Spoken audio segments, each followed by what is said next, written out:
తెలంగాణలో అటు కేసీఆర్ చేసిన తప్పే రేవంత్ చేస్తున్నాడు అని చెప్పేసి చాలామంది రాజకీయ విశ్లేషకులు చెప్పినప్పటికీ రేవంత్ రెడ్డి మాత్రం దాన్ని సమర్థించుకున్నారు.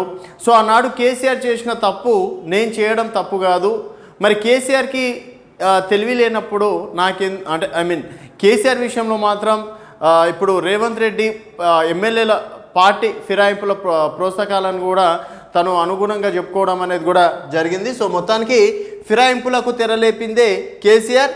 10 ఏళ్లలో 61 మందిని లాక్కున్నారు. అధికారంలో ఉన్నప్పుడు ఎమ్మెల్యేలు ఎమ్మెల్సీలను దగ్గరకు కూడా రానివ్వలేదు.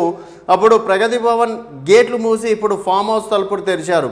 ఎమ్మెల్యేలను బతిమలాడుతున్నారో వారి కాళ్ళు పట్టుకుంటున్నారు. ప్రజాప్రభుత్వాన్ని పడగొట్టాలనుకోవడమే ఆయన భావదారిద్ర్యం. రాష్ట్ర ప్రయోజనాల కన్నా ఏది ముఖ్యం కాదు. అభివృద్ధి, నిధులు విడుదల, అవసరాలపై ఫోకస్. కేంద్ర మంత్రులను కలిశాం, త్వరలోనే పీఎంను కలుస్తాం. ఎమ్మెల్యేలు సంజయ్ చేరికతో సమన్వయ లోపం. ఢిల్లీలో మీడియా సమావేశంలో రేవంత్ రెడ్డి, కేసీఆర్ ఓటమి నా సీఎం కళ ఒకేసారి నెరవేరాయి.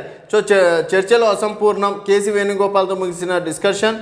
నేడు ఖర్గేతో సమావేశం. ఢిల్లీలోనే రేవంత్ బట్టి నిన్నటి వరకు కేబినెట్ విస్తరణ, పీసీసీ చీఫ్ ఎంపికలపై చర్చలు, చేరికలు, సంస్థాగత మార్పులపై సైతం సీనియర్లకు సముచిత స్థానంపై పట్టు. వరంగల్ టూరు, కేబినెట్ విస్తరణ, పీసీసీ చీఫ్ ఎంపిక, చేరికలపై చర్చించాం. పార్టీలో మొదటి నుంచి ఉన్న వారికి ప్రాధాన్యం ఇవ్వాలని ఏఐసీసీ పెద్దలను కోరాం. మీడియాతో డిప్యూటీ సీఎం బట్టి విక్రమార్క, పీసీసీ చీఫ్ ఎంపికలో రేవంత్కు ఫ్రీడమ్. ఆయన చెప్పిన లీడర్కి అధ్యక్ష బాధ్యతలు. బడ్జెట్ సెషన్ లోపు అనౌన్స్. మంత్రులు ఆశిస్తే మినిస్టర్ పోస్ట్ ఉండదు. సో మంత్రులు ఆశిస్తే మినిస్టర్ పోస్ట్ ఉండదు. ఏఐసీసీకి ప్రజాప్రాయం చెప్పిన సీఎం. సోనియాతో మధు యాష్కి మహేష్ కుమార్ గౌడ్ భేటీ. సో ఫిరాయింపులకు తెరలేపిందే కేసీఆర్ అని సీఎం రేవంత్ రెడ్డి విమర్శించారు. ఢిల్లీలో తన నివాసంలో మంత్రి శ్రీధర్ బాబు, ఎమ్మెల్సీ జీవన్ రెడ్డితో కలిసి సో కాంగ్రెస్ 6 నెలల పాలనపై సంతృప్తితో ఉన్న బీఆర్ఎస్ ఎమ్మెల్యేలు చేరుతున్నారని తెలిపారు. కానీ దానిపై పార్టీ గగ్గోలు పెడుతున్నారని ఫైర్ అయ్యారు. 10 ఏళ్ల పాలనలో 61 మంది ఎమ్మెల్యేలని తీసుకున్నప్పుడు మరి కేసీఆర్కి ఏమైంది అంటే జ్ఞానము. ఇప్పుడు మాత్రం ఫిరాయింపులకు పాల్పడుతున్నారు, అదేదో జరిగిపోయింది అని చెప్పేసి కూడా అంత ఇష్యూ చేస్తున్నప్పుడు మరి అప్పుడు గుర్తుకు రాలేదా 12 మంది ఎమ్మెల్యేలని? మరి అప్పుడు కేసీఆర్ తీసుకున్నప్పుడు మరి కేసీఆర్కి ఏమైంది అని చెప్పేసి కూడా ఇటు కేసీఆర్ పైన కూడా అంటే కేసీఆర్ని విమర్శించడం అనేది కూడా జరిగింది. సో ఫిరాయింపులకు తెరలేపిందే కేసీఆర్.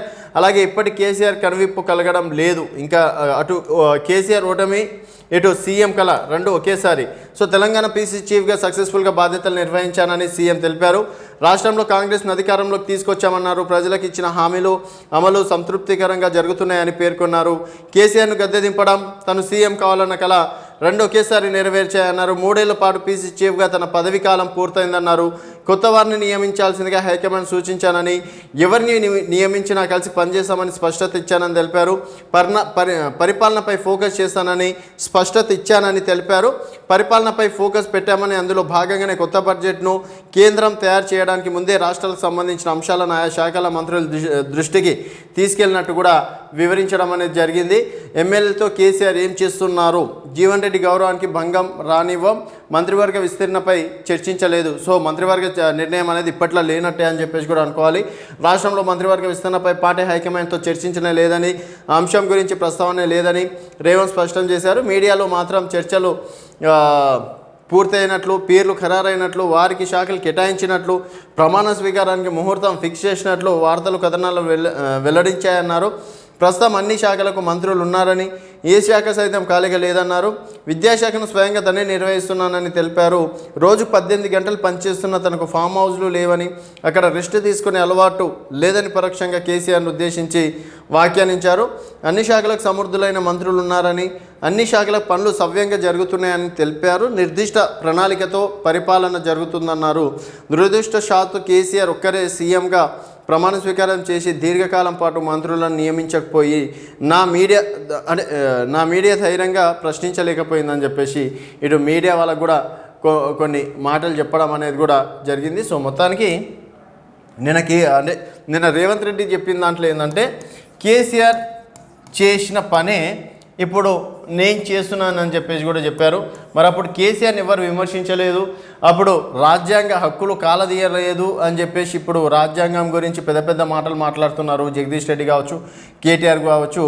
మరి అప్పుడు వాళ్ళు చేసింది ఏంది అని చెప్పేసి కూడా అన్నారు.